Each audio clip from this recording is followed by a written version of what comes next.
Foi. Foi. Agora eu só tenho que achar aqui. Tá aparecendo o webinar? Não, né? Ainda não. Agora vai aparecer. Sim? Certo? Então tá. Então estamos aqui no 5º webinar do Prepara, né? É uma satisfação muito grande, então, tê-los aqui. Eu sempre falo que os webinários do Prepara, eles têm uma função de trocar conhecimento e a ideia inicial deles começaram com o Lucas, e o Lucas pode ser o padrinho dos webinars, porque foi a partir de uma troca de ideia com eles que a gente começou a fazer os webinars. Então, ele já teve aqui uma vez, né? Foi no 2º webinar e agora está no 5º webinar aqui. Então, é um prazer ter o Lucas aqui no webinar de novo. Esse webinar, né, é o 5º, então a gente está criando uma tradição. Esse webinar tem o apoio de algumas estruturas, né, que é o LAPREC, o GEPCARD, o Departamento de Fisioterapia, o Programa de Pós-Graduação em Fisioterapia do Cefid da UDESC e o Programa de Pós-Graduação em Ciência do Movimento Humano da UDESC, né, e principalmente da UDESC, né. O LAPREC é o Laboratório de Atividade Física e Fisioterapia em Prevenção, Pré-habilitação e Reabilitação Cardiopulmonar e Metabólica, né? Está juntando os dois grupos, que é o Prepare e o GEPCARD, né? O Prepare é o Núcleo de Ensino, Pesquisa e Extensão em Fisioterapia Pré- e Pós-Operatória de Cirurgias de grande porte do Cefid, e o GEPCARD é o Grupo de Pesquisa em Saúde e Exercício Cardiovascular, Saúde Cardiovascular e Exercício, do Cefid e da UDESC, né? Está vinculado aos programas. Nesse programa, nesse webinar, né, sempre a gente faz uma interação, e quem quiser depois ter acesso a um certificado, que é um certificado eletrônico, né, precisa digitar esses endereços aqui, ou digitar esse endereço, t.ly/WNEZ, tudo em maiúsculo, né, ou entrar na minha bio no Instagram, né, Darlan Mate, lá tem na bio tem uma caixa para responder. Então, quem quiser esse certificação, pode responder até o dia 21 agora, que é na segunda-feira ao meio-dia. A partir dali a gente encerra o aceite de pedidos e manda gerar os certificados, que depois tem que ser baixados eletronicamente lá na página da UDESC. Tá? É um apoio da direção de extensão em relação a isso.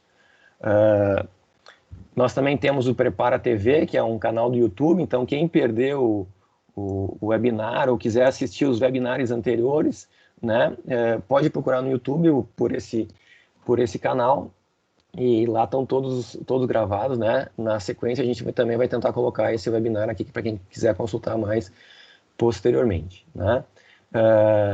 Da mesma forma, vou fazer uma divulgação aqui para o Dr. Lucas, né? O Dr. Lucas tem um Instagram que é muito movimentado, foi ali que a gente começou a ter as ideias, então o Instagram é Luke_Cacau, né, Lucas?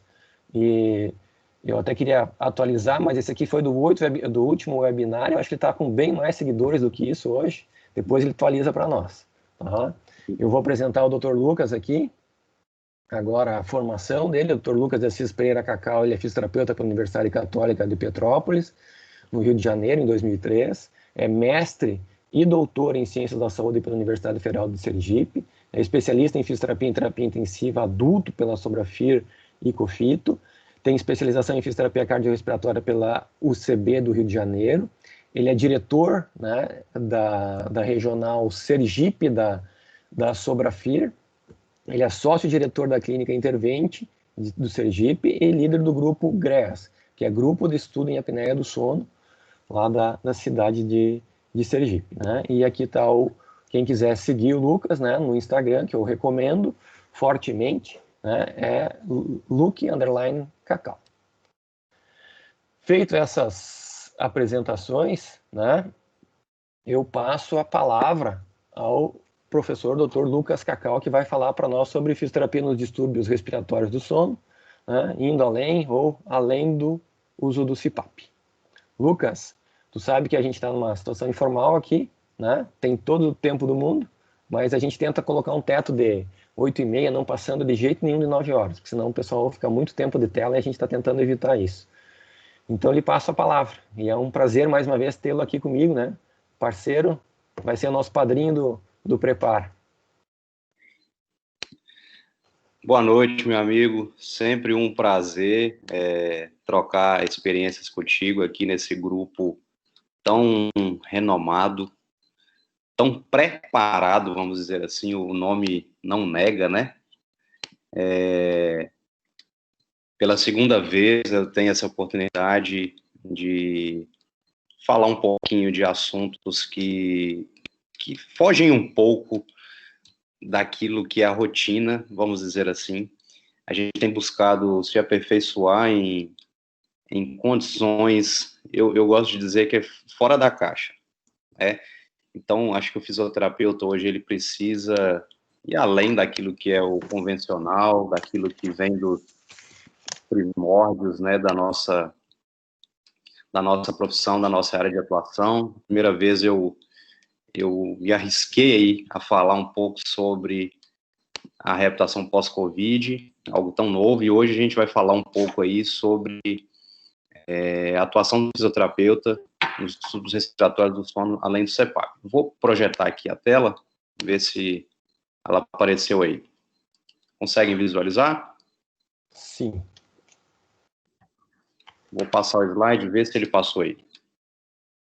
Tá no primeiro ainda, tá na capa. Agora tá indo para um segundo, que tá teu logo. Agora definindo o problema. Definindo o problema. Como deve ter muita gente aí que não tem tanta vivência com o assunto, a gente vai tentar explicar um pouco sobre o distúrbio respiratório do sono. A gente tem alguns distúrbios e o principal deles é a apneia obstrutiva do sono.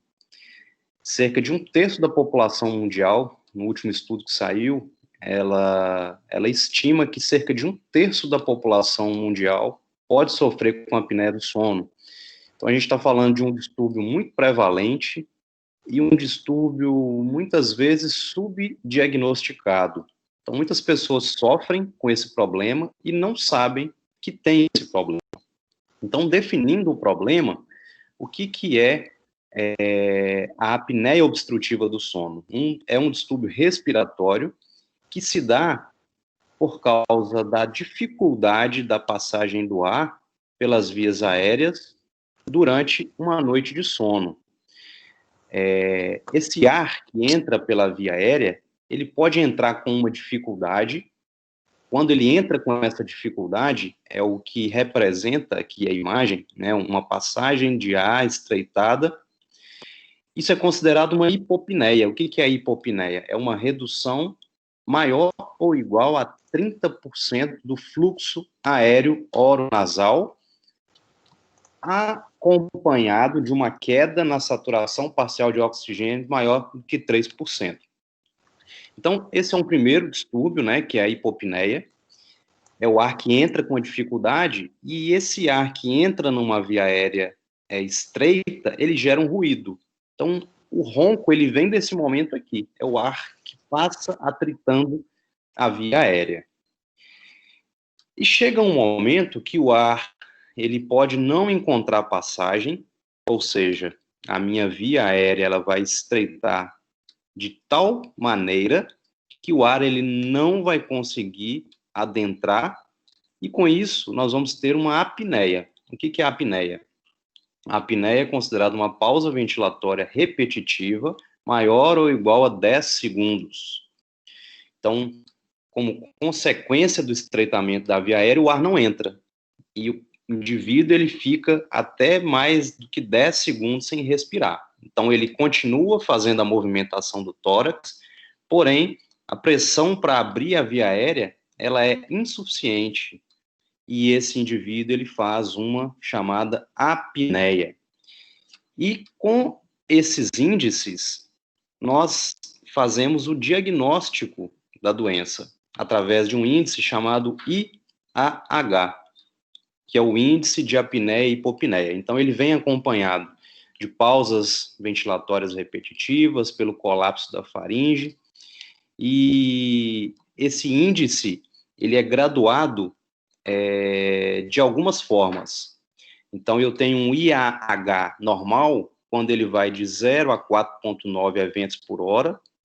O IAH é leve, quando eu tenho de 5 a 14,9 eventos. IAH moderado, de 15 a 29,9. E o IAH grave é o indivíduo que tem um índice maior que 30 eventos por hora. Então, pela quantidade de hipopneias e apneias face, chega-se num índice, e esse índice gradua a gravidade da doença. Entendendo, então, um pouco melhor o que acontece, é sabido que o sono, ele faz parte do ritmo biológico do nosso dia a dia, e o sono, ele é compreendido de algumas fases. Nós temos as fases chamadas as fases não REM do sono e a fase REM, que é a fase que acontece o movimento rápido dos olhos. Então, o sono, o indivíduo, ele deita, ele vai adormecer, fica sonolento, vai adormecer, esse sono vai aprofundando, chega um momento que ele atinge o sono REM. E o que acontece com a apneia, com esses distúrbios respiratórios do sono? Quando o indivíduo, ele relaxa e existe um relaxamento completo, né, uma diminuição do tônus muscular, acontece uma obstrução da via aérea, ele faz uma apneia. Se ele faz a apneia, ele diminui o aporte de oxigênio para o organismo, consequentemente, a quantidade de gás carbônico ela fica aumentada, porque ele perde essa capacidade respiratória, então ele faz uma hipóxia e ele faz uma hipercapnia. Isso gera um microdespertar. Né? Nós temos sensores no nosso organismo que fazem a detecção da falta de oxigênio e do acúmulo de gás carbônico, mandam uma aferência, meu cérebro responde com uma eferência, né? Fazendo uma liberação de hormônios, né? De adrenalina. Com essa liberação, o indivíduo ele desperta, aumenta-se o tônus muscular, ele ventila, aumenta o aporte de oxigênio e reduz o gás carbônico. Então, o problema obstrutivo, ele gera uma quebra na cadeia do sono. Aquele indivíduo que não consegue usufruir dos benefícios do sono. Aquele momento que ele precisava se repousar, um momento em que o corpo ia passar por uma reparação, uma liberação de hormônios que fazem bem para o organismo, ele recebe um estímulo. E isso não é benéfico para o organismo. Eu acho que eu poderia ficar o resto da aula somente nessa imagem, hein, professor Darlan? Mas eu vou passar por ela rápido, porque eu adoro essas engrenagens. Esse funcionamento metabólico aí do nosso corpo, ele é muito legal. E pensando na apneia do sono, nós podemos identificar aqui algumas alterações no funcionamento do organismo que vão impactar no funcionamento dessas engrenagens. Então, primeiro, eu falei que existe um aumento da atividade simpática noturna. Esse aumento da atividade simpática vai fazer com que o meu cérebro ele fique tão hiperexcitado que eu diminuo a capacidade dele reagir a alguns estímulos. Então, eu tenho um imbalanço autonômico, aquele paciente que tem um aumento dessa atividade simpática, eu tenho um aumento de adrenalina, noradrenalina sendo liberados, e eu posso, com isso, fazer uma disfunção endotelial, é aquele paciente que faz uma hipertensão arterial, e muitas vezes o momento de maior elevação da pressão arterial é no período noturno.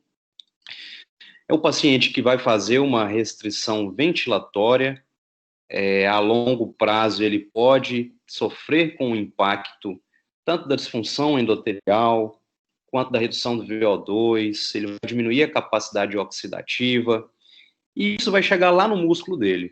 E nos próximos slides eu quero apontar alguns estudos que reforçam todo esse mecanismo de alteração função metabólica do paciente com apneia obstrutiva do sono.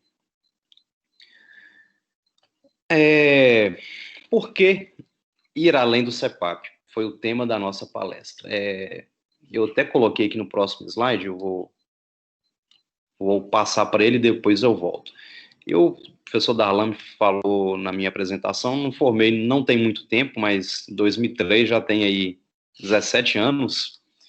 E o meu tema de TCC, em 2003, foi o uso do CPAP na síndrome da apneia obstrutiva do sono em obesos mórbidos. E naquela época, 17 anos atrás, a gente já tinha uma evidência científica de que o CPAP ele era importante para resolver o problema da apneia do sono em pacientes obesos, mórbidos. Em 2004, eu fiz a minha especialização, 2003, 2004, e o meu TCC, eu não contente com o TCC da graduação, o TCC da minha especialização foi o mesmo tema, então eu aprofundei, coletei alguns dados, e para mim, desde lá, isso era inegável, a importância desse indivíduo utilizar o CPAP noturno para reverter o problema do colapso da via aérea. Então, se ele tem um problema na passagem do ar, aqui como demonstra na figura, ofertando uma pressão positiva durante o período noturno, eu manteria essa minha via aérea aberta e eu resolveria o problema do fechamento cíclico, do problema do fechamento mecânico dessa via aérea. Perfeito. E aí? Para onde vamos? Eu gosto de falar que o CPAP ele é essencial, mas ele é uma medida paliativa. Muitas pessoas, às vezes, não compreendem a profundidade disso, e às vezes até acham que eu sou contra o CPAP, mas de maneira nenhuma. Todo paciente que chega lá no nosso serviço, ele é avaliado e, a depender da necessidade, a terapia pressórica, ela é instituída, ela deve ser instituída, porém, nós não devemos ficar nisso. E aí, pensando naquele esquema do funcionamento metabólico, nós vemos lá o sistema muscular, o sistema cardíaco, o sistema respiratório, vemos que a via final daquela engrenagem é o músculo. Então, vamos começar falando do músculo na apneia obstrutiva do sono. Esse trabalho aqui de 2003, daquela época que eu defendi o meu TCC, ele já falava que existem alterações na função muscular em indivíduos com apneia obstrutiva do sono. Então, naquela época já era estudado que aquela hipóxia noturna, ela provavelmente gera uma inflamação, e essa inflamação afeta o músculo. A gente sabe que o indivíduo que tem uma doença crônica, ele tem uma inflamação crônica, e essa inflamação crônica repercute, a depender do nível dessa inflamação, do tempo da inflamação, vai repercutir na capacidade funcional. E vejam que esse estudo, ele demonstrou isso.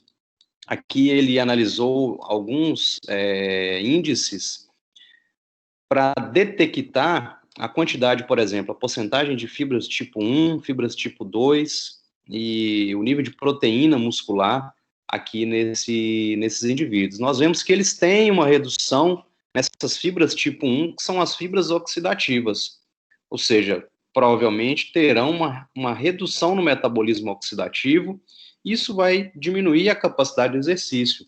A gente sabe que o metabolismo oxidativo é aquele que consegue me ofertar uma maior quantidade de oxigênio sem trazer um produto danoso do metabolismo, como o metabolismo glicolítico. Pois bem, eu tenho alteração na fibra muscular, e pensando na função cerebral desse indivíduo, eu não sei se eu coloquei aqui na aula para ser mais objetivo, mas nós já temos hoje alguns estudos que comparam o parênquima cerebral de indivíduos com apneia do sono com indivíduos com Alzheimer. E existem alterações estruturais no parênquima cerebral que são muito semelhantes. Ou seja, essa hipóxia noturna por tempo prolongado pode gerar um dano cerebral e esse dano pode ser irreversível. E esse estudo, ele aponta isso, que existe uma diminuição na reatividade cerebral de pacientes com apneia do sono. Então, vejam que quando eu comparo com indivíduos normais, indivíduos saudáveis, a reatividade cerebral é reduzida. O que é isso? O que é a reatividade cerebral? É a capacidade do meu cérebro fazer com que eu consiga absorver o oxigênio. É como se, por exemplo, o oxigênio está passando, o cérebro olha assim, não preciso do oxigênio. Eu já estou acostumado a viver sem o oxigênio, eu não preciso captá-lo. Então, isso acontece no indivíduo com apneia do sono. Eles têm uma diminuição da reatividade cerebral. E esse estudo aqui de 2018 foi o primeiro estudo que avaliou a hemodinâmica cerebral de pacientes com apneia do sono durante o exercício. E eles concluíram a mesma coisa, que existe uma incapacidade de aumentar o recrutamento de unidades motoras durante o exercício incremental. O que isso quer dizer? Que o músculo ele não consegue responder à altura da carga que é imposta a ele, por isso que vem uma fadiga precoce. Esse estudo é bem interessante, foi apresentado agora no último RS presencial, em Madrid, um estudo que foi, que foi no de Paris, né, em 2018, um estudo que abre novos caminhos, até mesmo para prescrição terapêutica individualizada em pacientes com apneia do sono. Outro estudo que aponta a redução na função muscular, esse trabalho ele avaliou através da eletroneuromiografia a atividade elétrica nervosa em pacientes com apneia obstrutiva do sono. E o que eles puderam identificar? Avaliaram aqui a atividade do nervo mediano e vejam que quando comparam indivíduos saudáveis com indivíduos com apneia obstrutiva do sono, existe uma redução na atividade elétrica nervosa, tanto do nervo mediano quanto do nervo ulnar. Ou seja, eu posso ter um dano axonal tanto em membro superior quanto em membro inferior. Ou seja, o impulso elétrico que chega para levar um estímulo ao músculo, ele pode estar reduzido em pacientes com apneia obstrutiva do sono. Bem, e a capacidade de exercício desses pacientes? Como é o nível, como é a aptidão física desses indivíduos? Essa meta-análise de 2018, ela conseguiu compilar dados da capacidade de exercício desses pacientes. Aqui, nesse primeiro gráfico, eles avaliaram a capacidade de passos por dia de indivíduos com apneia do sono. E o que eles puderam concluir? E eles têm uma redução de cerca de 4.000 passos por dia. E, fazendo uma análise mais criteriosa, eles equipararam indivíduos com apneia do sono a indivíduos com DPOC e portadores de insuficiência cardíaca congestiva, ou seja, doentes crônicos com redução de capacidade funcional podem ser equiparados a indivíduos com apneia obstrutiva do sono. Ou seja, nós estamos falando aqui de indivíduos com apneia de moderada a grave, estamos falando de um indivíduo que tem uma doença crônica que impacta na capacidade funcional, na capacidade de realizar exercício. Esse estudo é um estudo brasileiro, o estudo Episono, realizado no estado de São Paulo. Eles avaliaram cerca de 600 pacientes, eles dividiram os pacientes por nível de gravidade, então veja, pacientes sem apneia, pacientes com apneia leve, apneia moderada e apneia severa. E o que eles avaliaram nesse estudo? A capacidade de exercício através dos METs, equivalente metabólico. E vejam que quanto mais grave o nível da apneia obstrutiva do sono, menor é a capacidade funcional desses indivíduos.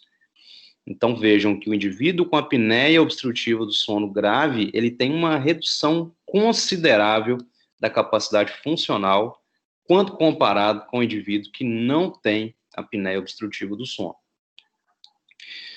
E aqui até falávamos hoje, né, professor Darlan, acerca desse assunto, e eu uso isso como uma carta na manga para os pacientes que chegam ao meu serviço e às vezes são meio relutantes ao uso do CPAP, são meio relutantes à mudança de estilo de vida. E aí, quando toca-se na ferida, eles acabam se despertando mais sobre a gravidade dessa doença. Então, diante de tudo que falei, da redução da capacidade de exercício, dano cerebral, dano muscular, dano cardiovascular, essa meta-análise aponta aqui a presença de disfunção sexual em pacientes com indivíduos com apneia obstrutiva do sono. Então, vejam que, tanto em homens quanto em mulheres, existe uma redução, na verdade, existe uma disfunção sexual relacionada à doença. Então, nós estamos diante de um problema. O paciente que tem uma redução da aptidão cardiorrespiratória, diminuição da reatividade cerebral, redução na síntese proteica, ele tem uma alteração na composição das fibras musculares, redução na atividade elétrica nervosa, ele pode ter uma inabilidade na ativação de unidades motoras.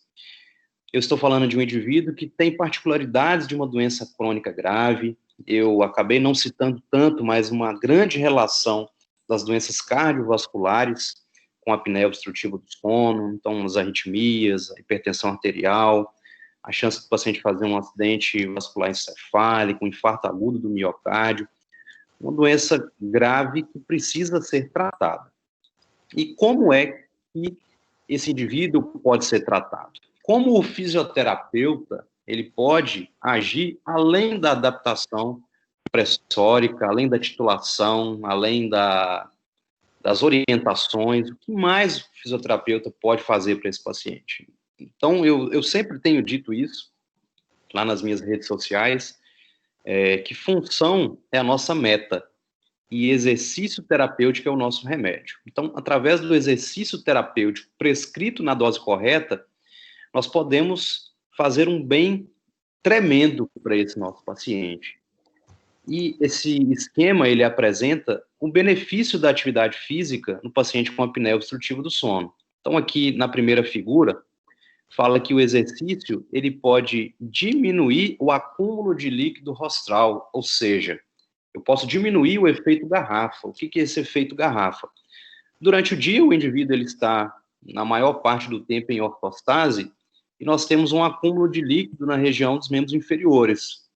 À noite, quando esse indivíduo ele vai deitar-se, esse líquido que está acumulado nas pernas, ele vai acabar sendo centralizado na região torácica, na região cervical, fazendo com que eu comprima ainda mais a minha via aérea que se fecha durante o sono.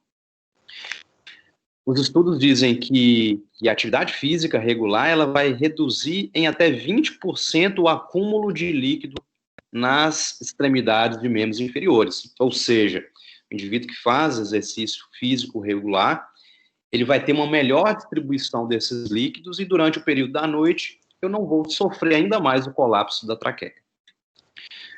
Uma outra vantagem do exercício é melhorar a função de vias aéreas, ou seja, eu diminuo a área de secção de colapso da minha via aérea em cerca aí de 0,20 centímetros, de menos 0,20 para 0,09.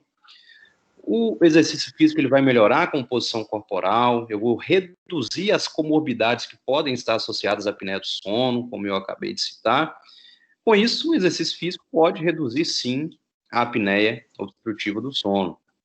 Mais um efeito benéfico é o efeito cardioprotetor, com um aumento do óxido nítrico sendo liberado, eu vou ter uma melhor ativação endotelial, e com isso eu posso diminuir até mesmo o efeito da hipóxia, que gera uma inflamação. O óxido nítrico tem o seu efeito cardioprotetor.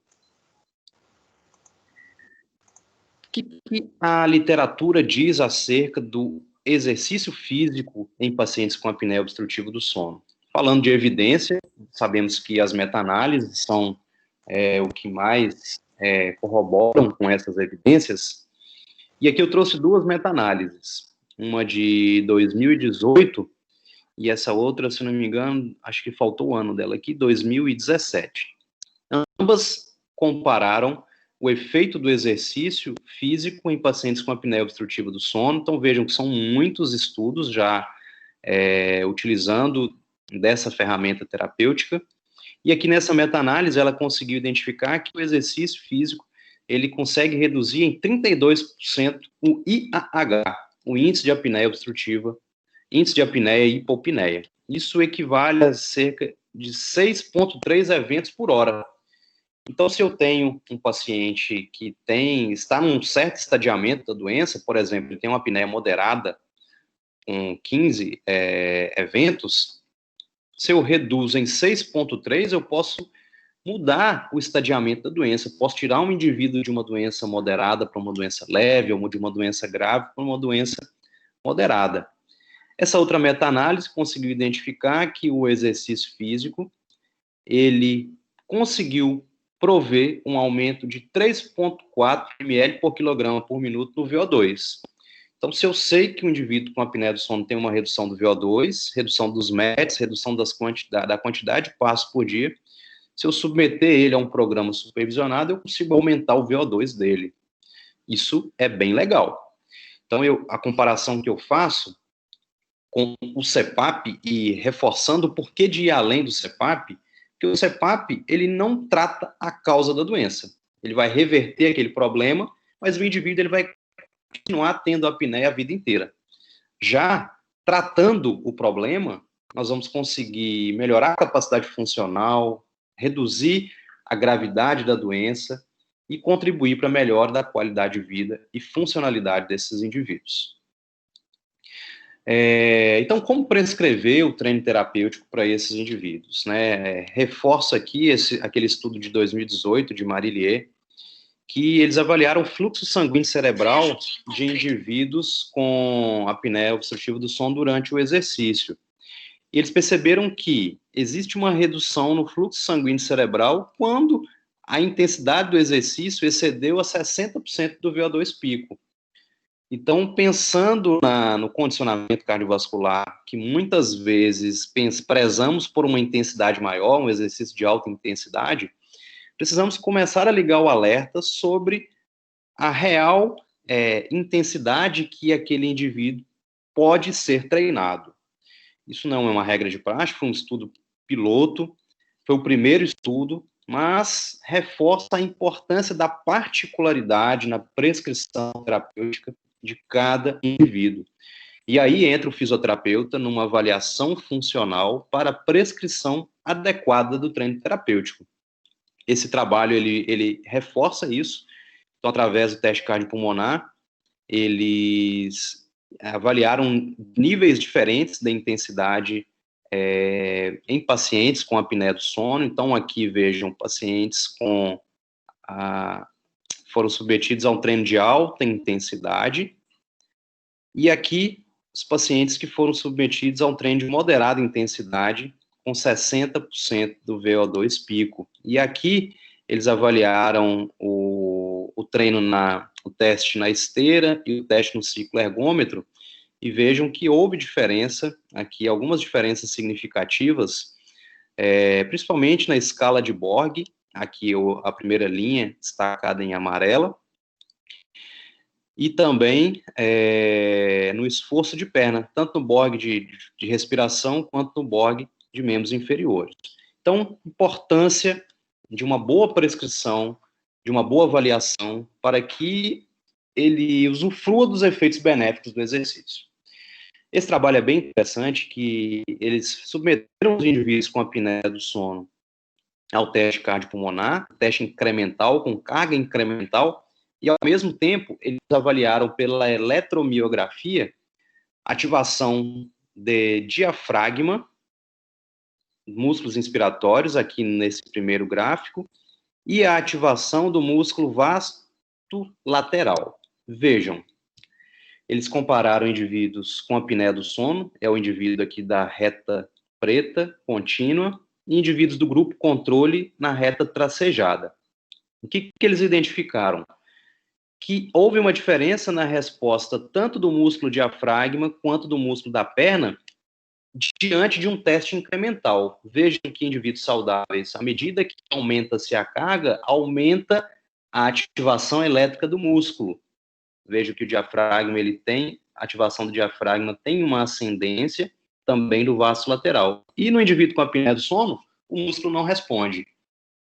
Por isso, ele pode estar diante de uma redução da capacidade funcional, né? Todo aquele racional que nós falamos lá no começo, da diminuição da atividade elétrica muscular. Aqui, através de uma avaliação da força também, esse estudo avaliou o efeito do treino de força, de fortalecimento, sugerindo um protocolo para indivíduos com apneia do sono. Então, utilizando treino com repetições de 12 a 14 na primeira semana, fazendo um aumento assim que o paciente evoluir nas próximas semanas.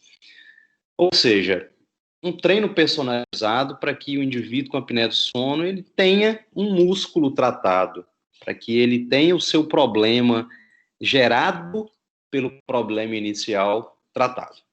Bem, vamos falar aqui, já finalizando, de um outro racional, além do treino terapêutico, do treino aeróbio, do treino de fortalecimento, que nós já vimos, que é muito importante nesse paciente. Vamos falar um pouco sobre o treino muscular inspiratório.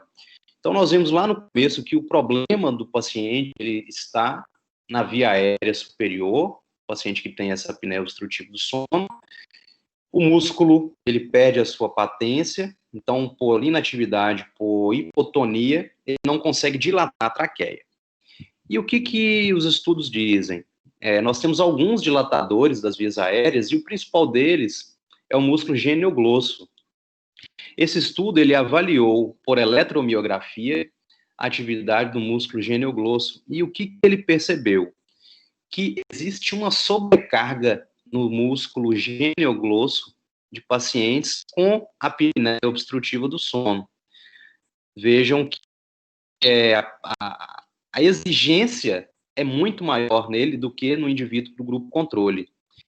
E pensando que esse músculo sofre uma sobrecarga muito grande, provavelmente ele se fadiga por não sustentar essa carga, e essa fadiga gera o fechamento cíclico da via aérea. É o que diz o estudo, que existe uma fadiga do genioglosso durante a apneia obstrutiva do sono.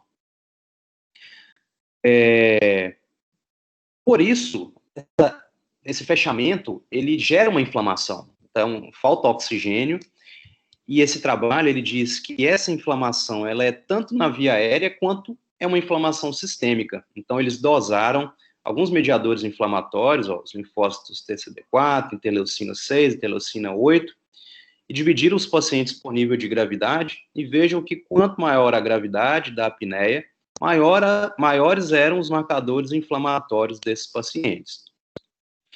Esse próximo estudo, ele trouxe aqui uma ferramenta até nova, a termografia, para identificar o que acontece com a temperatura anterocervical de indivíduos com apneia obstrutiva do sono.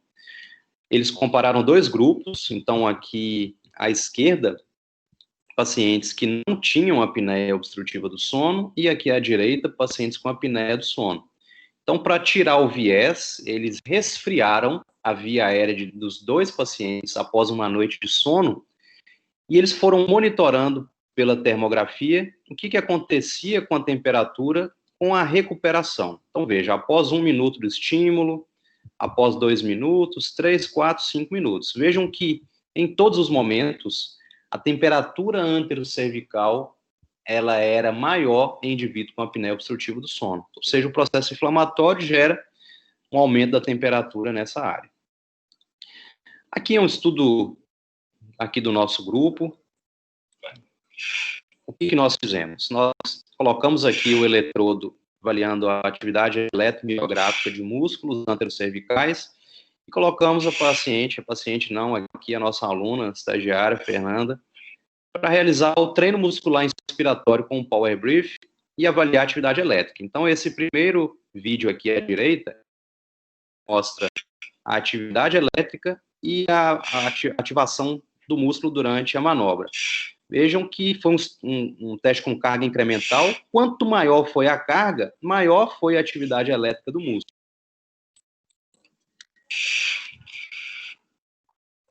Perdão. E aí, nós avaliamos em que atividade elétrica era maior, em que carga era maior a atividade elétrica desses músculos. Então, no nosso estudo, nós avaliamos a potência sem carga, com 30% da PI máxima, ou da S-index, 40%, 50% e 60%. E nós percebemos que, quanto maior a porcentagem de carga, maior foi a atividade elétrica dos músculos. Pensando no racional, que eu tenho um músculo que fadiga, e eu tenho outros músculos que estão hipoativos, por que não treinar músculos inspiratórios desses pacientes para que o sinergismo ele seja melhor, favorecendo a maior patência dessa musculatura durante o sono. Então, nós pensamos nesse racional. Se o genioglosso trabalha sozinho e fadiga, por que não treinar outros músculos que auxiliam o genioglosso?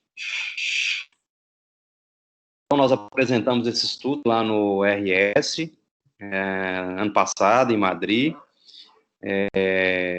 e é um estudo piloto para a gente continuar aí as nossas investigações.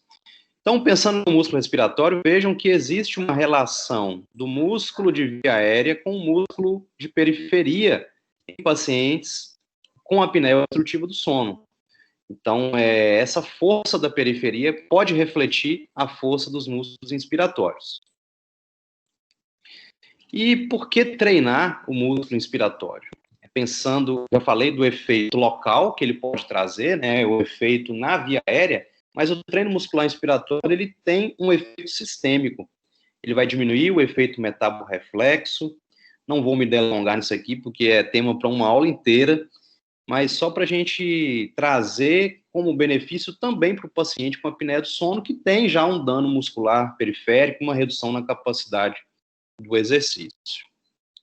Esse estudo, ele analisou o efeito do treino muscular inspiratório no sistema cardiovascular em indivíduos com apneia do sono. Então, eles compararam um grupo que treinou com o grupo placebo antes e após o treino. E aqui foi investigado o questionário de Pittsburgh. E vejam que existiu uma redução nos scores do paciente que estava no grupo que foi submetido ao treino muscular inspiratório. Então, nós já temos alguns estudos prévios que apontam o efeito benéfico. E aqui, como variável também desse estudo, foram avaliadas as pressões arteriais sistólicas e diastólicas, aqui o nível de norepinefrina sanguíneos, e vejam que esses níveis foram menores em pacientes pós-treino, as pressões foram menores, ou seja, um tratamento promissor adjuvante ao controle pressórico em indivíduos com apneia do sono, até mesmo aqueles que não toleram CPAP. A gente fala do CPAP, não é todo indivíduo que tolera a terapia pressórica. Aqui um outro estudo, que já aponta um resultado, um estudo com N pequeno, né? Foram 9 pacientes respondedores e 7 não respondedores, mas vejam que houve já uma redução no IAH de pacientes que foram submetidos ao treino muscular inspiratório. Aqui o estudo brasileiro, professor Rodrigo Pedrosa, avaliaram o efeito do treino muscular inspiratório na capacidade funcional de exercício de pacientes com apneia obstrutiva do sono, e vejam que houve também uma redução no Pittsburgh, houve uma melhora aqui na duração do sono de pacientes que foram submetidos ao treino muscular inspiratório. Então, pensando no ir além da terapia pressórica, eu deixo aqui algumas considerações finais, e é verdade, tem muito mais pergunta do que resposta. Eu acho que são as perguntas que nos movem, né, não as respostas. Então, em primeiro lugar, identificar os fatores para prescrição terapêutica individualizada. Pensar nesse indivíduo como um doente que tem uma doença crônica, uma doença limitante, que precisa sim do fisioterapeuta, precisa sim da reabilitação cardiopulmonar. Treino muscular inspiratório como uma terapêutica baseada em evidências, que já é tão difundida em outras condições de doença, por que não prolongarmos, investigarmos cada vez mais a evidência no indivíduo com apneia do sono, pensar no qual o melhor modelo de treino, melhor intensidade, melhor dispositivo para o treino, quem é o meu perfil de pacientes que vai se beneficiar do treino muscular inspiratório. e novas estratégias para o diagnóstico funcional, né? Falei aqui da importância de fazer uma avaliação de força, de potência do músculo, de temperatura de via aérea superiores, utilizar o teste cardiopulmonar para prescrição individualizada, avaliar o paciente como um todo, e eu sempre falo essa frase final aqui, uma boa avaliação, ela é chave para um tratamento terapêutico efetivo. É isso, vamos aí agora abrir aí as discussões. Muito obrigado mais uma vez, professor Darlan, pelo convite. Bem, Lucas, nós que agradecemos a brilhante explanação, né? Você traz algumas informações aí que são muito relevantes para o fisioterapeuta, e vamos ver se o pessoal agora se anima a fazer algumas perguntas, né? Se não, eu vou fazer algumas. A gente pode fazer um bate-bola aí para tentar entender um pouquinho mais esse assunto aí que é bem fascinante, né? Com certeza. Pessoal do Prepara, apareceu alguma pergunta? Tem alguma pergunta? Quem é que vai elaborar alguma pergunta para o Lucas? Sim, professor. Lucas, se puder abrir a câmera. Quem estiver perguntando, né, se desinibam, por favor. Né? É muito melhor a gente ver quem está falando do outro lado, aí se puder, abre a câmera. Se não quiser, tudo bem, a gente respeita. Mas se não, tentem abrir a câmera e fazer a pergunta. Tem uma pergunta da Marina. Marina, ela quer fazer pessoalmente? Fala com a gente, Marina. Pode abrir e perguntar, senão a gente lê a pergunta. Ela não pode, mas eu posso fazer a pergunta. Então, faz a pergunta da Marina para ela. Lucas.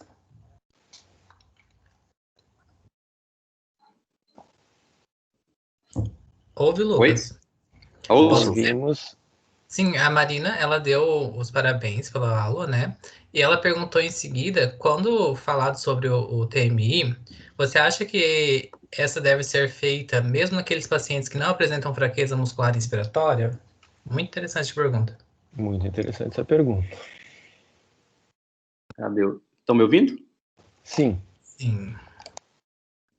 Então, hoje eu até tenho um close friend lá no Instagram e o tema do dia foi exatamente esse. E eu fiz uma pergunta que foi assim, me desculpa, eu vou fazer a pergunta que eu falei aqui, que é a pergunta que nos move, mas vamos tentar chegar na tua resposta, viu, Marina?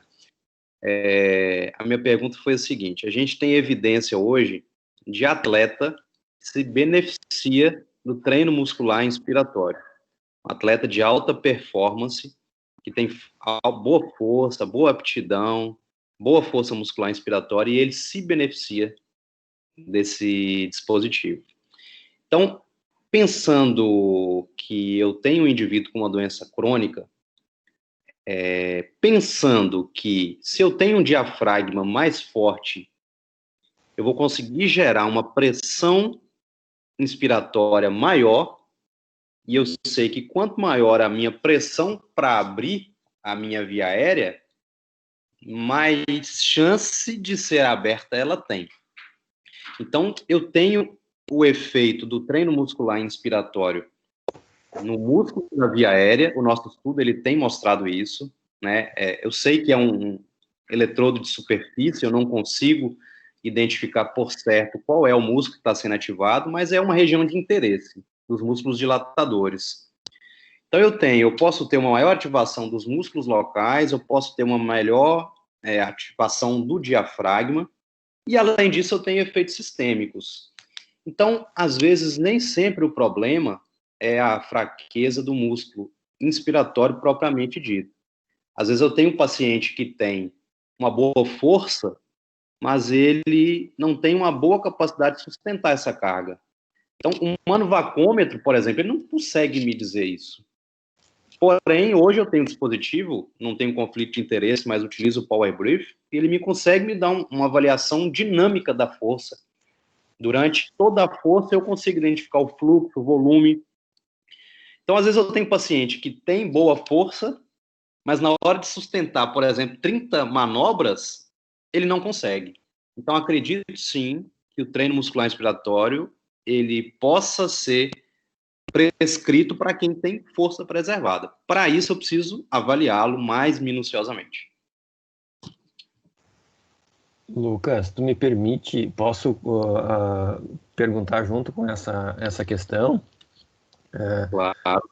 Uma questão bem importante que a gente acaba trabalhando na cinesioterapia, né, é que às vezes a gente faz o treinamento e conforme você faz o treinamento muscular inspiratório, se utiliza mais a musculatura acessória ou se pode direcionar mais, posicionando o paciente em determinadas posturas para ele usar mais ou menos o diafragma, né? Nesse caso, da gente fortalecer a musculatura, principalmente do pescoço, seria o caso de tentar trabalhar usando menos o diafragma ou tu recomendaria trabalhar o diafragma e depois ter o controle para entrar na musculatura acessória, que é essa musculatura do pescoço, né? Acho que é bem importante falar, porque tem gente que é das fases básicas aqui, das primeiras fases, talvez eles não entendam muito essa questão. Não sei se tu pode abordar esse aspecto. Boa, excelente pergunta. Assim, o foco é sempre o diafragma. Eu sempre priorizo o diafragma. E depois que eu tenho o diafragma forte, claro, dificilmente, a gente tem até um estudo bem antigo, que mesmo numa atividade respiratória basal, eu tenho atividade elétrica de escalenos. Então, escaleno não é acessório, é um músculo ativo da respiração. O que acontece? No nosso estudo piloto, a gente viu que quanto maior a carga, maior era a ativação dessa região. Então, para eu atingir musculatura cervical, meu diafragma já botou para quebrar. Então, é aquele diafragma que já está com muita força e não dá conta, e aí ele pede auxílio à musculatura acessória. Então, assim, sempre foco no diafragma, e depois aí que a gente vai conseguir ter uma maior ativação dessa musculatura. E aí eu já aproveito para trazer aqui, hoje a gente tem até uma meta-análise, até postei ela lá hoje também, sobre o melhor modelo de treino para o indivíduo cardiopata.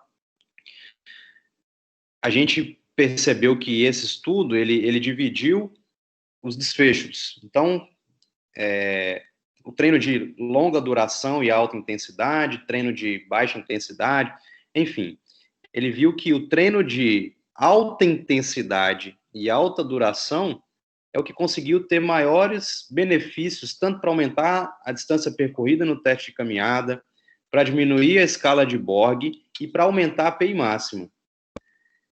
E aí, assim, a gente até já discutiu isso em outros grupos, a gente acha muito começar um treino com 60% da PI máxima num cardiopata, muito limitado. Então, eu acho que são perguntas que a gente ainda não tem resposta. Qual a melhor carga? Será que com a maior carga eu vou ativar mais? A gente acredita que sim. Mas, assim, na nossa vivência, Darlan, não foco musculatura acessória. Certo, muito bem. Regiana abriu a câmera. Ó. Lucas, tudo bem? Olá, mestra. Então, eu Tudo tenho bem? uma pergunta, Lucas. Com relação ao exercício físico, o que a gente treina? Treina só aeróbico, associa aeróbico com fortalecimento localizado, associa com treinamento muscular inspiratório? Porque diante de tudo que eu li, assim, a gente ainda não tem um protocolo definido do que é mais efetivo, né? Então, eu foco mais no aeróbico, associo com fortalecimento musculatório global. O que tu pode me falar sobre isso? Já aproveita e fala sobre cargas e intensidades, se você tiver alguma coisa associada também. Perfeito. Eu não coloquei aqui, mas tem um estudo do professor Flávio, que fez uma revisão, sumiu aqui da Alan. Tem aquela tela que a gente consegue ver todo mundo, não? Mostrar participante, não. A princípio tu tá com a tua tela fechada, tu fechou a tua câmera, né? Sério? Nossa Deus. Agora. Abre tua câmera se tu puderes, Lucas. Abri. Aí. Vamos lá. Acho que o primeiro ponto é uma boa avaliação, como eu terminei falando. Eu acho que hoje é difícil a gente dissociar a reabilitação cardiopulmonar de um conjunto de abordagens. Então, tem que ter o treino aeróbio, tem que ter o treino de força, e a depender do indivíduo, o treino muscular inspiratório. A gente tem alguns protocolos no nosso serviço, utilizando a semana de adaptação, depois uma semana com uma intensidade baixa, para a gente chegar na intensidade moderada, alta. A depender do indivíduo, a gente utiliza o HIIT, né, que é o treino de alta intensidade intervalado, mas sempre, Regiana, o treino conjugado. Na grande maioria das vezes, do perfil de pacientes que a gente recebe, cardiopata, pneumopata, tem disfunção muscular periférica. E aí não dá para não trabalharmos fortalecimento, treino de endurance, um treinamento funcional com esse indivíduo. E Aleph, pensando na intensidade, como eu falei agora, a gente gradua isso individualmente, temos uma fase de adaptação, a gente, por exemplo, faz dinamometria e inicia um treino com 40% do valor da força, por exemplo, da perna, treino de quadríceps. O cara tem 40 kg força na perna, vamos iniciar o treino com 40% dos 40. E aí vai depender do instrumento que tu tem. Você vai fazer o teste de um RM, que também começa com 40%, vai chegar a 80% de um RM. Treino aeróbio, a mesma coisa. Que tipo de treino você quer? Treino de intensidade leve, intensidade moderada, alta, um HIIT. E aí, monitorando pelo Borg, pela frequência cardíaca, pelo limiar, por exemplo, a gente faz o teste cardiopulmonar, então a gente prescreve o treino baseado no VO2, tá? Então, assim, tudo definido depois de uma avaliação. Mas temos sim os protocolos, viu? Não sei se eu respondi. Da minha parte, sim. Esclareceu. Sim, Lucas. A Mariana está fazendo uma pergunta ali. Mariana Lanzoni. Quer fazer a pergunta, Mariana? Mari, pergunta aí. Eu vou abrir aqui o meu microfone, que eu já tentei abrir a câmera umas 3 vezes e eu caí. E boa noite, Lucas, parabéns pela aula, muito boa, muito esclarecedora. E, na verdade, eu acabei fazendo um comentário que, assim, o que tu acha que falta para tentar diminuir esse subdiagnóstico? Eu trabalho em hospital, trabalhei muito tempo na parte noturna, né? E a gente observa que grande parte dos pacientes, assim, precisariam de uma investigação melhor. E, às vezes, isso é negligenciado tanto pela equipe quanto pelo próprio paciente. Quando a gente orienta, eles acabam não procurando, ou depois eles voltam a internar, a gente pergunta se procuraram, fizeram algum tipo de exame, e eles acabam não fazendo. O que tu acha, onde está esse gap, assim, o que a gente poderia melhorar? Obrigado, Marina. Marina, né? Muito boa aí a tua pergunta. Mariana, muito boa a tua pergunta. Eu sempre tenho falado que é o trabalho de formiguinha. E aí, todos da equipe, todos os profissionais de saúde têm a sua importância nesse papel. Hoje a gente tem dispositivos portáteis, podem auxiliar no diagnóstico, né? Polissonógrafo tipo 3, tipo 4 agora, que tem até o Biologics, se eu não me engano, acho que é esse o nome, um oxímetrozinho de noite inteira, que através da saturação parcial de oxigênio pode detectar possível evento de fechamento via aérea. Então, eu estou falando de um equipamento muito barato, acessível, de fácil triagem para a doença. Então, eu acho que falta orientação, acho que falta cada profissional assumir o seu papel. Acho que o CPAP, ele aterroriza e a gente tem que passar uma imagem de que isso pode ser legal e ele pode melhorar a qualidade de vida. Então, acho que, e aí campanha junto ao conselho, junto à associação, Reforço aqui, a Sobrafi tem o departamento de sono, a gente tem procurado engajar aí nesse processo para aumentar cada vez mais a divulgação. Temos lutado aí pelo título de especialista, acreditamos que em breve teremos aí novidades. Então, assim, trabalho de formiguinha, Mariana, é o seu trabalho aí, é o meu aqui, é a instrução, orientação, e assim, às vezes falta informação.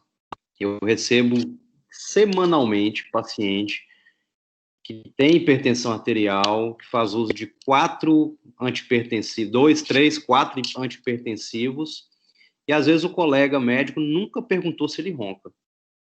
E aí é dar murro na ponta de faca. É o paciente que tem apneia do sono, obeso, tem apneia do sono, não trata a apneia, mas toma 4 remédios e continua com a pressão alta. Então, assim, acho que falta todas as partes e sigamos aí o nosso trabalho de formiguinha, viu? Muito bem. Ótimo, muito obrigada. A Mariana também é mestranda, Lucas. Ah, por aí. futura mestre. Trabalha no HU da UFSC. Tem uma pergunta que acho que o pessoal pulou aqui da Elisiane, não sei se cabe muito para nós aqui agora, né? A Elisiane perguntou se epilético se enquadra na apneia obstrutiva do sono. Não, acho que, assim, não vejo uma relação, não. Porque, assim, a princípio, o paciente que tem epilepsia, ele pode ser de qualquer perfil também, né? Não precisa ser magro ou gordo, né? Não precisa ter obesidade, né? Então, nem sempre vai ter uma relação, né? É mais uma outra questão. Ele poderia ser uma doença associada, né? Não quer dizer que ele não possa ter também, né? Até pode acontecer que ele tenha. Eu acho que tinha mais uma aqui que eu vi. Tem mais, pessoal? Me ajudem aí. Tem mais 2. Então fala. Quem vai falar? O Lucas Sena está perguntando. Ele tinha já elogiado anteriormente, dado os parabéns.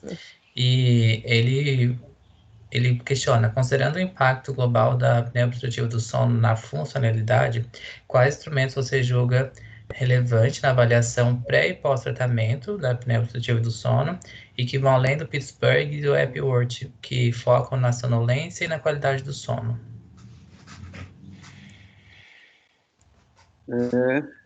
Perdão, Alex, eu entendi. O Lucas Sena, esse menino tem futuro, viu?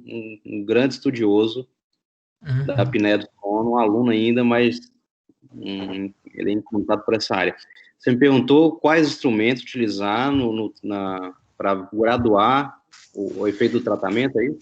Isso, relevantes na avaliação pré e pós-tratamento, e que vão além do Pittsburgh e do Epworth, e que focam na sonolência e na qualidade do sono. Como é que avaliaria a funcionalidade? Quer falar aí, Lucas? Antes e depois? O Lucas, por que o Lucas não fala? Lucas Sena, fala comigo.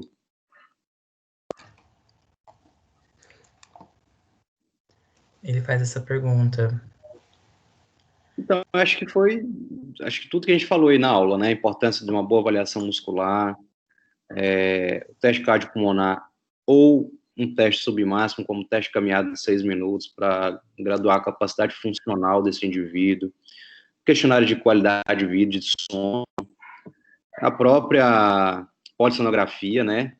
Seriada, para a gente identificar se tem uma redução desse IH. Se é um paciente que faz uso de terapia pressórica, como é que estão os níveis pressóricos, se tem condição de reduzir a pressão. Hoje nós temos dispositivos que a gente consegue fazer o monitoramento online, à distância, de forma bem fidedigna, tá? Da pressão, da qualidade do sono, né? Por exemplo, a quantidade de horas dormidas na noite, da fuga do aparelho. Então, acho que são particularidades que podem dizer acerca da melhora ou não desse paciente. O Wendel respondeu, eu acho, né? Eu acho que é bem importante essa questão, né, Lucas? Porque a gente avaliar o resultado do tratamento, a gente precisa de instrumentos, né? Eu acho que essa pergunta do Lucas, ela nos remete à importância de se avaliar, né? Talvez o tratamento ele fica semelhante, mas a gente tem que avaliar e mostrar, quantificar o que alterou, né? Com a nossa terapia. Então, instrumentos validados, né? Instrumentos que tenham um fidedignidade, são todos eles instrumentos. Esses questionários a gente tem usado muito aqui, né? Que é o Pittsburgh, que dá qualidade, acho que até você trouxe em alguns trabalhos, né? E a escala de sonolência. Então, a sonolência talvez é o efeito melhor, né? Porque o CPAP ele tem um efeito praticamente imediato. A pessoa que tem apneia obstrutiva do sono usa o CPAP, né? A partir de poucos dias, talvez ela já sinta muito menos sonolência, né? Mas a gente avaliar isso também acho que é muito importante, né? Mas pressões respiratórias, capacidade funcional, tudo isso é bem interessante. A termografia, que é um recurso que é novo, né? Que nem todos têm, mas são opções para nossa terapêutica. Temos mais algumas Perfeito. perguntas. Tem mais 3. O Wendel, eu vou colocar as 2 dele. Ele fala boa noite. Quais as contraindicações e indicações para tratamento de apneia do sono? E ele pergunta logo em seguida, para responder, se a apneia do sono pode ser hereditário. Depois o Felipe vai abrir o áudio e vai fazer uma pergunta aí. Boa. Quais as contraindicações e indicações para o tratamento de apneia do sono? Não vejo uma contraindicação, não. São só indicações, né? Então, primeiro a gente faz uma triagem, né? Através dos questionários que já foram mencionados, tem uma relação com a circunferência cervical, com o IMC. Então, feita a triagem, faz-se o exame da polissonografia para fazer o diagnóstico, e do diagnóstico a gente faz o direcionamento terapêutico, mas não vejo nenhuma contraindicação, muito pelo contrário, é um tratamento que deve ser indicado. Será que ele não quis dizer, ele pode acrescentar que é referente aí a alguma limitação dos pacientes, se ele é um cardiopata, se ele é um pneumopata, que aí sei que através da avaliação a gente vai direcionar o tratamento, mas será que era referente a isso ou ainda pode acrescentar? Talvez pode ser, porque o tratamento, acredito que não há também contraindicação. Se o paciente tem o diagnóstico firmado, lá ele fez uma polissono, me deu apneia obstrutiva do sono, essa apneia é importante, ele tem que tratar, né? A princípio não teria por que ele não tratar, a não ser que ele tenha uma deformidade de face, alguma coisa que não consiga fazer alguma adaptação de máscara, ou tenha uma lesão, alguma coisa nesse sentido, mas isso é bem raro. Então eu também não vejo uma contraindicação no momento que ele tem um diagnóstico já confirmado, né? Perfeito. E a outra era Felipe. se a apneia do sono pode ser hereditária. É mesmo. A gente tem vários fatores aí, né? Posso ter uma apneia por causa de uma má formação, de fala, hipertrofia de adenoides, vídeo septo, a própria obesidade, tem fator hereditário sim, tá? Então tem muitos fatores aí que podem estar relacionados. Eu acho que como provavelmente a apneia tem muita relação com obesidade, talvez, né? A obesidade também tem um componente hereditário, mas tem um componente mais ecológico, que é o ambiente que a pessoa vive, né? E às vezes tu repete o que teus parentes fazem. Então, se o pai e a mãe são obesos, às vezes o filho vai se tornar obeso, ou ele tem uma questão de cardiopatia, então vai tendo essa relação. Então, às vezes tu vai encontrar um pai que tem apneia obstrutiva do sono e o filho que também está se encaminhando para o mesmo caminho, né? Então, não sei se era mais ou menos isso que o Wendel queria saber, mas eu acho que essa relação, ela realmente existe, né? Verdade. Felipe vai Felipe querer fazer a Mortini. pergunta? Boa noite. Boa noite, Felipe. Bem-vindo. Boa noite, professor Lucas. Parabéns pela palestra, foi muito boa. Eu tenho, na verdade, 2 perguntas. Inicialmente, queria saber se você usa algum critério para a alta dos seus pacientes relacionado ao programa, mais relacionado ao programa de reabilitação, programa de treinamento físico. Quais os critérios que você usa para dar alta para esses pacientes? E se esses pacientes que a gente indica o CPAP, se eles têm possibilidades de não utilizar mais o CPAP depois com o programa de treinamento. Se a gente consegue, apenas com o programa de treinamento, melhorar esses pacientes a nível de conseguir recomendar não mais utilização do CPAP para esses pacientes. Boa noite, Felipe. Obrigado pela pergunta. Eu tenho, sim, alguns critérios de alta. Hoje até fiz a postagem lá sobre a meta funcional e a gente trabalha com alguns instrumentos. Eu não acredito que o paciente crônico é o paciente para a vida inteira. E a gente tem alguns critérios, como, por exemplo, o VO2 dentro do limite aceitável. Então, por exemplo, a gente utiliza uma referência lá que o VO2 ele tem que ser acima de 84% do predito. Se ele tem o VO2 acima, dentro do que é esperado para ele, alta, terapêutica, ou se ele tem uma perda de força e a gente conseguiu recuperar a força, critério de alta e encaminhamento para a continuidade desse tratamento, tá? E a segunda pergunta eu ouço toda vez que eu recebo um paciente que precisa usar CPAP. Doutor, eu vou usar até quando? Eu vou deixar de usar? E essa pergunta a gente ainda não tem resposta na literatura, tá? A gente não tem nada falando acerca do desmame de CPAP. A gente sabe que a gente tem como reduzir, sim, as pressões, os níveis pressóricos. O IH, ele pode reduzir, mas a gente não tem um estudo falando, olha, se o paciente fizer isso, ele perder tanto, se ele melhorar tanto de força, ele vai reduzir, a gente vai conseguir tirar o CPAP dele. A gente não tem ainda essa resposta. Até onde eu saiba, né? Temos mais perguntas. O Lucas complementou falando, muito obrigado, Lucas, é exatamente isso, os parâmetros que nos certifiquem da eficácia do tratamento, era isso que ele estava questionando, né, o que a gente avalia entre antes e depois, o pré e o pós. E o Otávio tem uma pergunta, ele deu os parabéns pela palestra, né, como foi falado sobre as condições musculares e suas contribuições na apneia, vejo que a sarcopenia na população idosa já é muito descrita na literatura. Recentemente, está chamando a atenção na população obesa.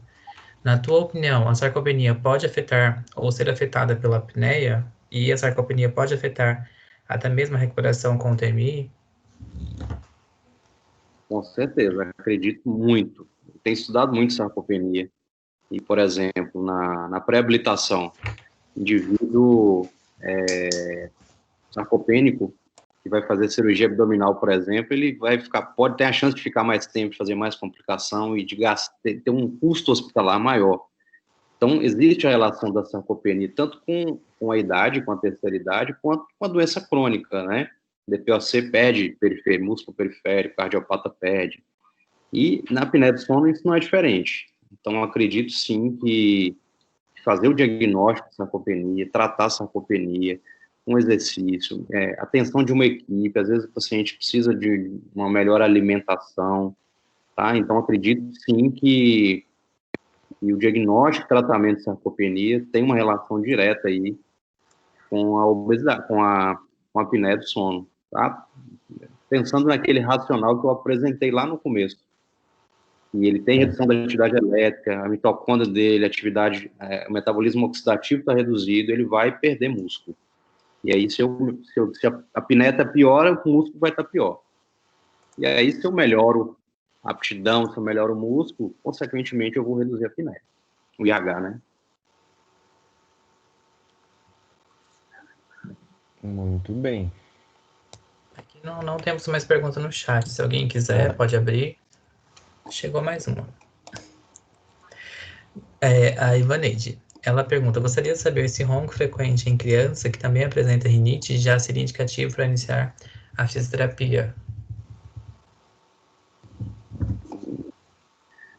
Criança não é muito minha praia não, viu? Mas acredito primeiro passar por um otorrino. É muito comum em criança, hipertrofia das tonsilas, adenoide, né, o desvio do septo. Então, identificar se esse ronco ele não tem essa causa, tá? Para que o direcionamento terapêutico seja mais otimizado. É uma coisa que é certo que se a criança tem rinite, né, ela vai ter uma obstrução de via aérea superior, às vezes ela abre muito a boca, né, e conforme ela deita, né, a posição que ela acaba dormindo, a posição em decúbito dorsal, ela favorece muito a apneia, né, Lucas?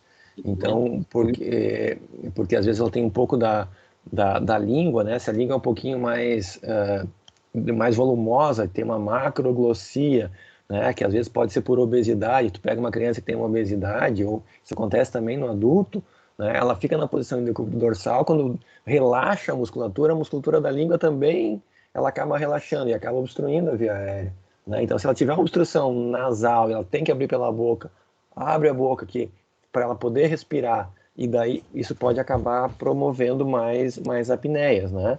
Mas sem dúvida também não é minha praia, né? Assim como a do Lucas, a gente pode pedir para o pessoal lá né? Eu não sei de onde que a Ivaneide é, se a gente respondeu o que ela queria saber, mas a gente tem um programa lá da professora Camila, que é o Brincando de Respirar, que atende justamente crianças com asma, que tem rinite, que talvez ela possa nos dar uma informação um pouquinho mais precisa, tá?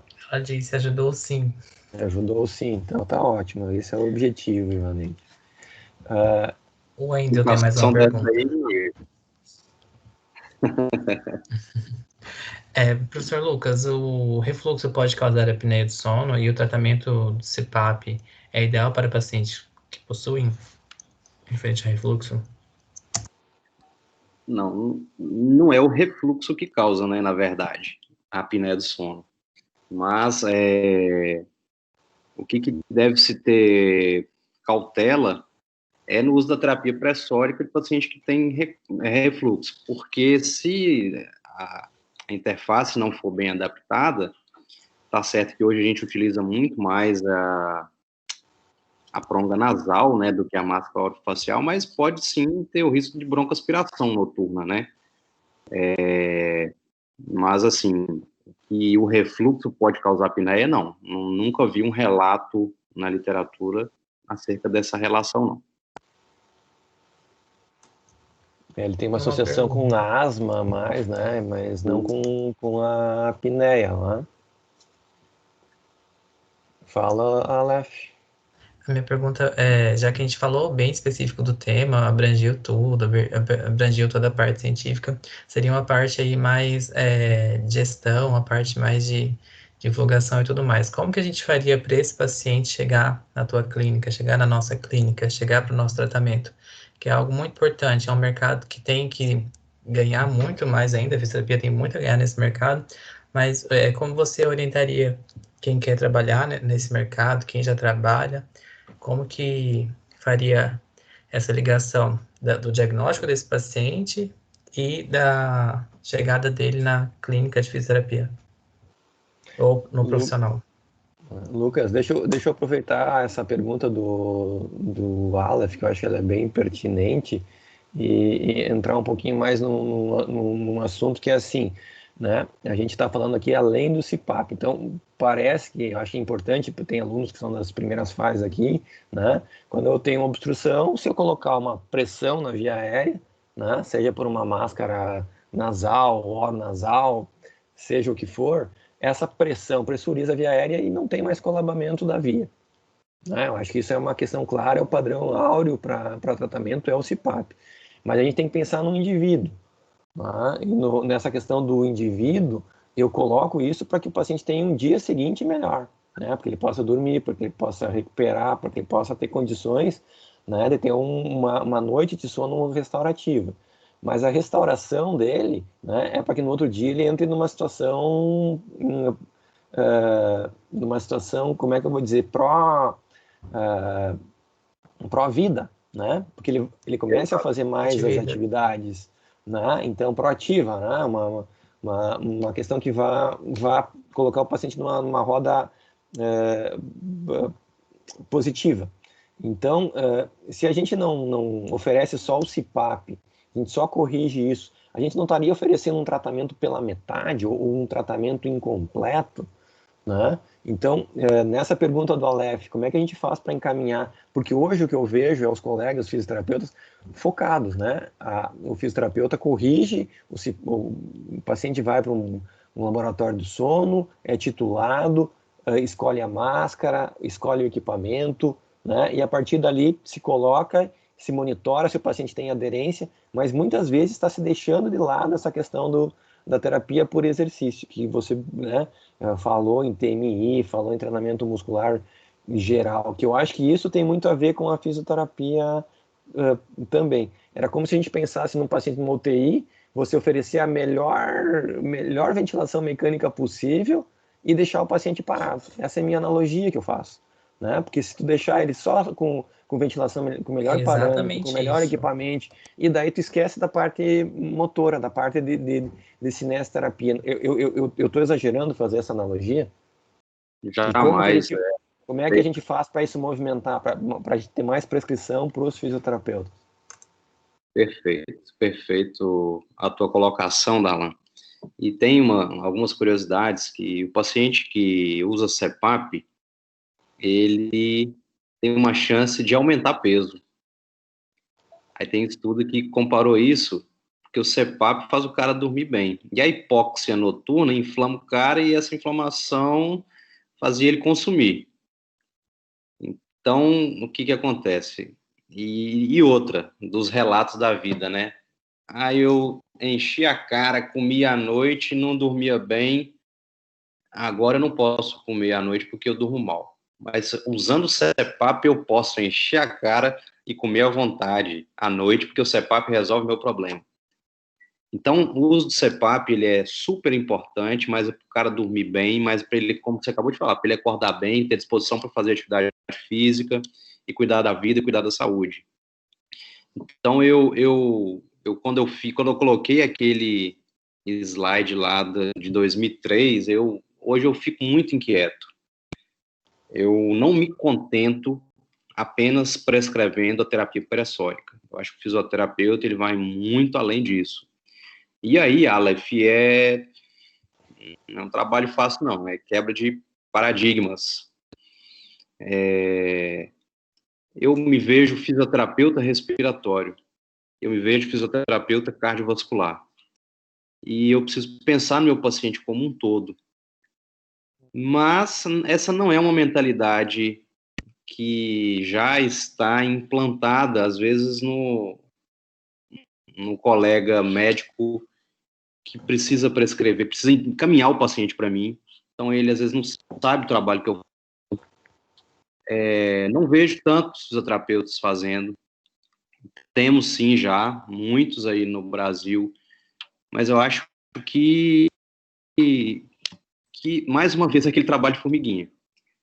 É um após o outro, é propaganda, é divulgação, é mostrar o trabalho, é dar mais aula dessa, é ir para o congresso e lutar para que isso esteja na grade do congresso, é na graduação, o aluno sair sabendo.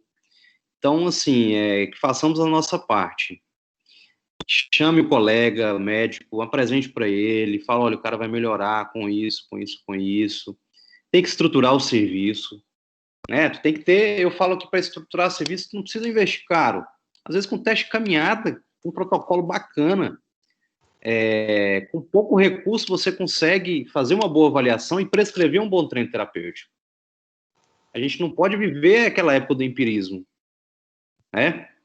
Eu preciso ter uma meta funcional. Postei hoje sobre isso. Preciso ter a meta funcional. Preciso ter a dose correta do exercício. Eu acho que é isso que vai fazer a diferença. O paciente sai de lá.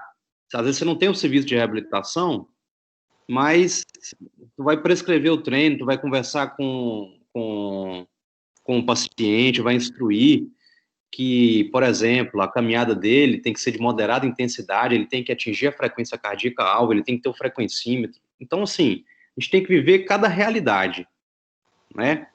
A realidade que você tem no serviço é isso aí, é vender o pacote de reabilitação completo.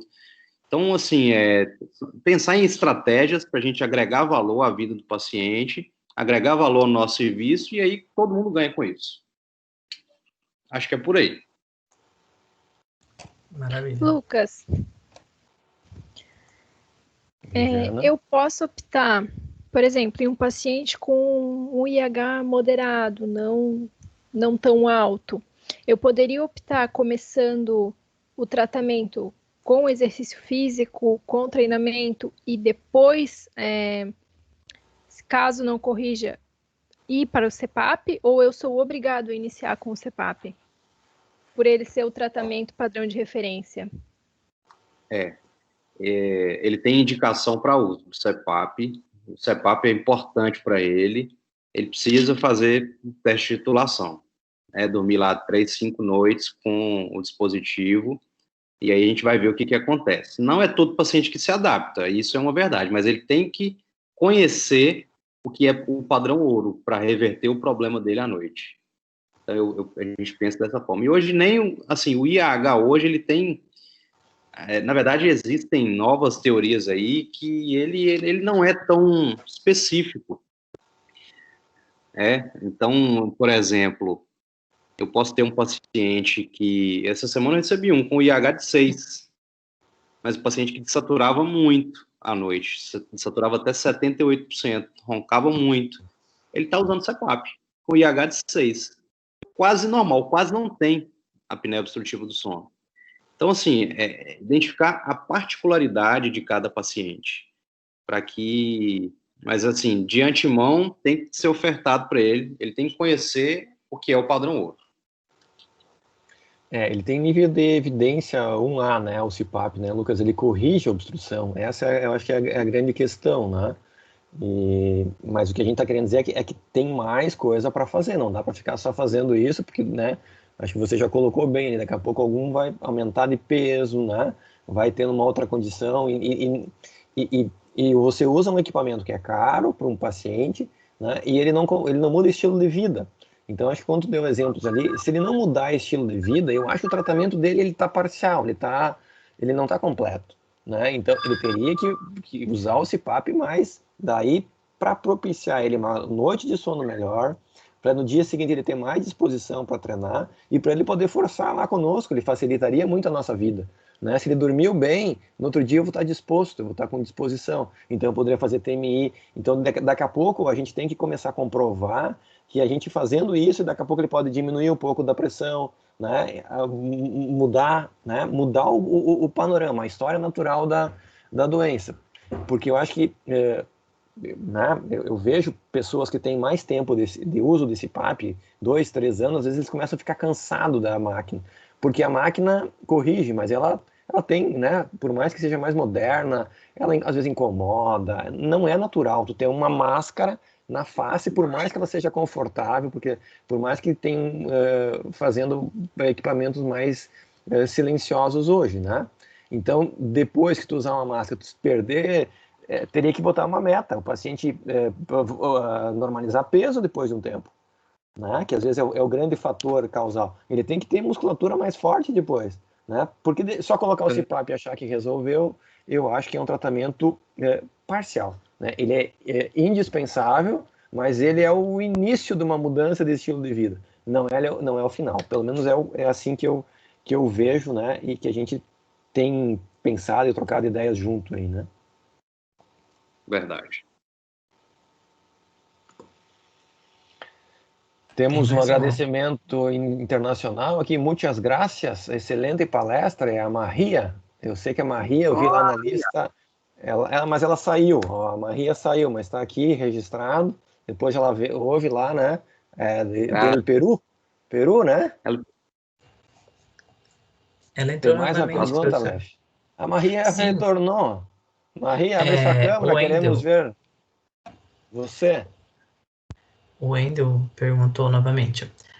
Como você faz parte da titulação? Como você faz a... Olha lá, Maria. Ô, Maria. Bem-vinda, Olá, Maria. Maria. ¿Cómo estás en Hola, Perú? ¿qué tal? Bien, gracias. ¿Cómo estás? Sí, muy bien. Prazer. Es que estoy viajando. Sí, Estás disculpe. viajando. Sí, muy bonito. Espero que lo dejen grabado. Vai ficar gravado. E nós estamos esperando vocês, peruanos, no CIFIR, aqui em Florianópolis, no próximo ano. Sí, de hecho, vamos a ir a Sobrafir. De todas Ex- maneras, sí, vamos Exato. a ir a una delegación muy grande. Gracias por todo, porque de verdad que aprendemos mucho con ustedes. Muchas gracias, Muito- profesor Cacao. Muchas gracias. Graças, Perdone. amiga. Grande abraço. Sí, disculpe, perdone. Boa Hasta luego. viagem. Boa viagem. Maria Muchas gracias. acompanha aí sempre. Y hasta Gente luego. fininha. Muito bom tê-los aqui, né? É verdade. Ó, vai longe nosso webinar, Lucas. Tá vendo aí? Que Passando legal. fronteiras nacionais. Está internacional o webinar agora. Vou voltar no Legal. blog agora, webinar internacional, por causa da Maria. Maria, você nos permite fazer isso. Tinha mais uma pergunta, Lef? Sim, o Wendel perguntou, como você faz a parte de titulação em pacientes com apneia do sono? Qual o critério que utiliza? É uma dúvida bem, acho bem Então, pertinente. Hoje a gente tem dispositivos hoje automáticos, e hoje, por exemplo, no meu serviço eu tenho alguns CPAPs automáticos que eu utilizo para titulação. Então, esse CPAP eu tenho um software da marca, da empresa, que eu consigo registrar o aparelho e pela nuvem eu recebo as informações das noites de sono do paciente. Então, o paciente sai de lá, ele vai dormir aí de 3 a 5 noites com o aparelho, e eu consigo monitorar tudo que acontece com essa noite de sono. Então, por exemplo, tempo de uso, as pressões, as médias de pressões, as fugas, as porcentagens de fuga, e depois dessas noites de sono, a gente vai titular qual foi a média de pressão, se o tempo de uso foi bom, se a fuga foi dentro daquilo que é esperado. Então, titulação é isso, saber o quanto de pressão que ele precisa para manter a via aérea aberta e resolver o problema. A gente consegue monitorar o IH dele também, tá? Então, o teste de titulação é isso, graduar o nível pressórico que eu vou utilizar para instituir a terapêutica para esse paciente. Até por curiosidade, Lucas, vocês, como é a realidade em Sergipe, né? Vocês fazem, o paciente faz polissonografia. Aqui a gente tem vários laboratórios de polissonografia em Florianópolis. Então, normalmente eles fazem, dormem no laboratório, fazem a titulação e já vem prescrito o valor para usar. Qual que é a realidade aí de vocês? Eu recebo paciente com polissonografia, tá? Com exame, e no nosso serviço a gente tem o polissonógrafo tipo 3, polígrafo tipo 3, e a gente utiliza para diagnóstico também, tá? Então, eu tenho essas duas realidades. Eu recebo paciente externo, que fez o exame fora e chega para ser acompanhado, e eu tenho paciente do serviço, que às vezes vem do nutrólogo, paciente obeso, ronca, faz o exame, tem apneia, a gente vai tratar. Às vezes vem do cardiologista, às vezes vem do pneumo, às vezes da infecto. Então, a gente tem essa demanda dentro do serviço e eu tenho também a demanda externa. Ótimo. A gente tem o dispositivo lá, o polissonógrafo. Muito bem. É importante ver essas realidades, né? Eu acho que aí abre possibilidades, né, Lucas? Sim. O Se Wendel liguem, tem galera. mais uma pergunta. Wendel? Estamos no aguardo.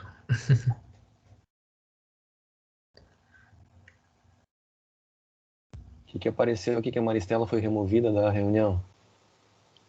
Estranho isso.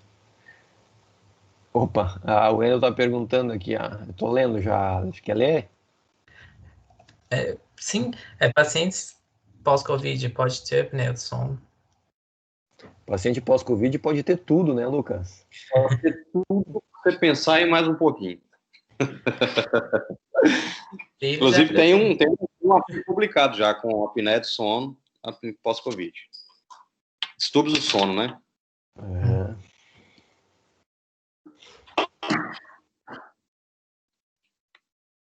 Alguém tem mais alguma pergunta?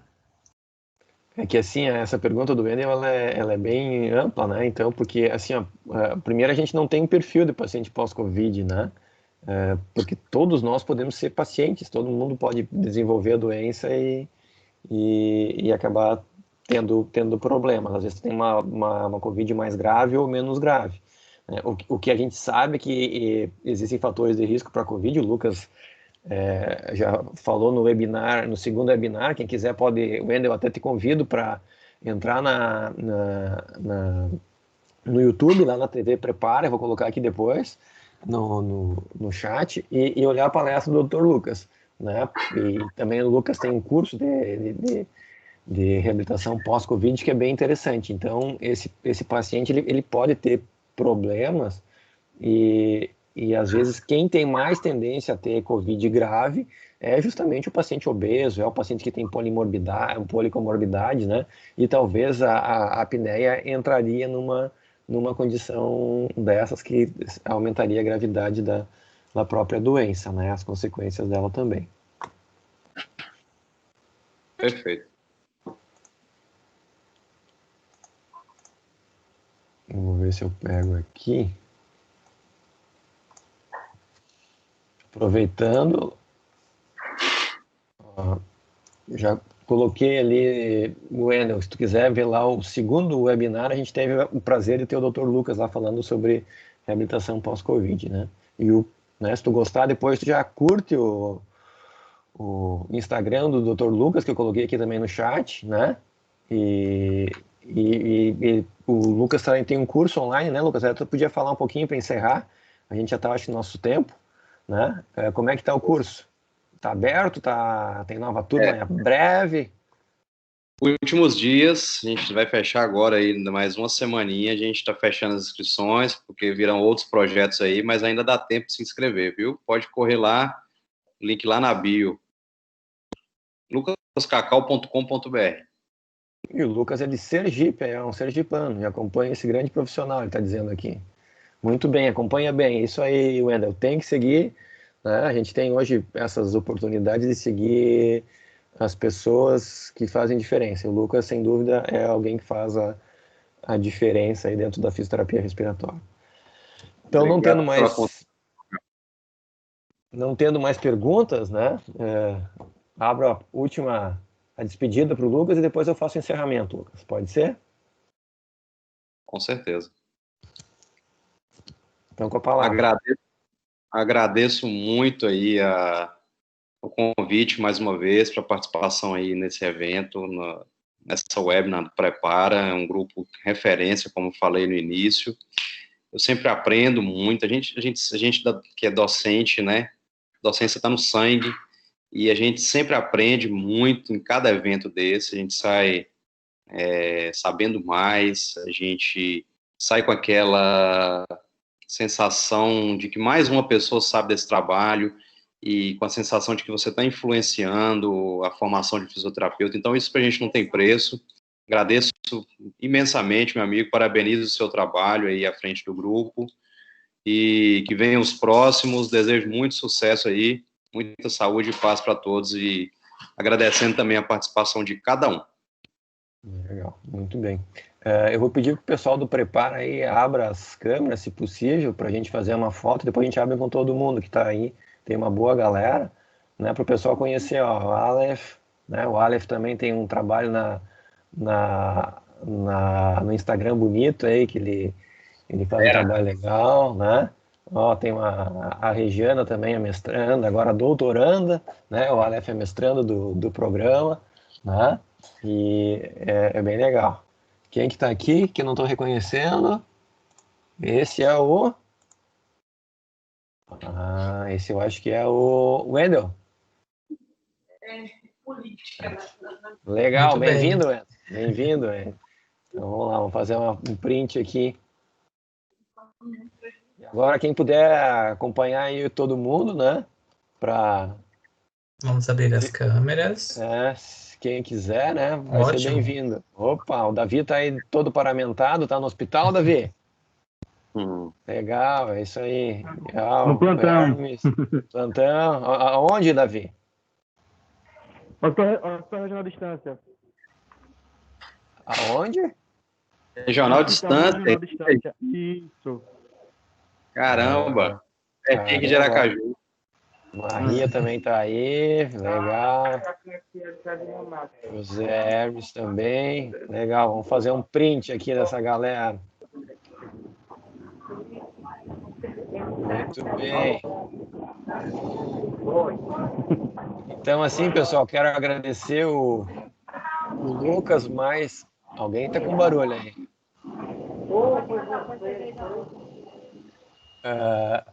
Quero agradecer, então, o Lucas pela disponibilidade, né, Lucas? Eu acho que teu trabalho é muito bonito, eu tenho falado isso várias vezes e tenho colaborado muito. O Lucas foi da banca da Regiana, do mestrado, então também fez muitas colaborações muito importantes, então a gente tem tudo a agradecer, né? E parabenizar pelo trabalho. E agradecer também ao pessoal do Prepara, que está dando suporte aí, e a gente tem buscado fazer o melhor possível, né? Para desenvolver a área da fisioterapia respiratória, e nós ali, principalmente a parte da pré-habilitação. Então, essa questão a gente trabalha muito com a pré-habilitação de pacientes obesos mórbidos, né? E eles são pacientes que têm muita apneia obstrutiva do sono.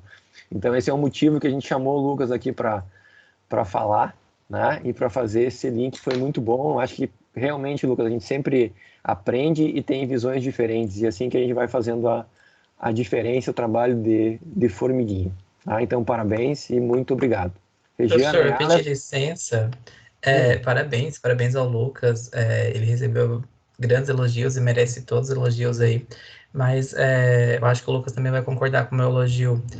Os elogios vêm para o pessoal do Prepara, para a organização, mas o Darlan também está de parabéns. Ele faz aí uma ótima divulgação, faz um ótimo trabalho, está aí desenvolvendo e fazendo uma diferença muito grande para a gente, para os mestrandos, para os alunos, para todo mundo aí, mas aí dentro da fisioterapia o trabalho que ele está fazendo é muito grande. Parabéns, viu, professor? Parabéns. não estava combinado isso, F. Assina embaixo, Não, eu viu? não estava. E se tivesse, o senhor não deixaria. Então tem que fazer assim. Então, tá bom. Muito obrigado, Regiana. Obrigada, professor Lucas. Suas contribuições são sempre bem-vindas, ainda mais para mim, né? Eu que estou estudando já esse tempo, né, no mestrado, vou continuar. Gostei muito da área, então é sempre bom ouvir ideias novas, né? Inclusive estamos abertos a parcerias, né, professor? Sem dúvida. Parcerias de pesquisa, então queria parabenizar mesmo, que venham muitos mais, né? E concordo com o Aleph, concordo muito com o que o Aleph falou. Parabéns, professor Darlan. Sem ele, nada disso estaria aqui acontecendo. Para a fisioterapia, ele sempre contribuiu muito e ainda tem muito ainda para contribuir.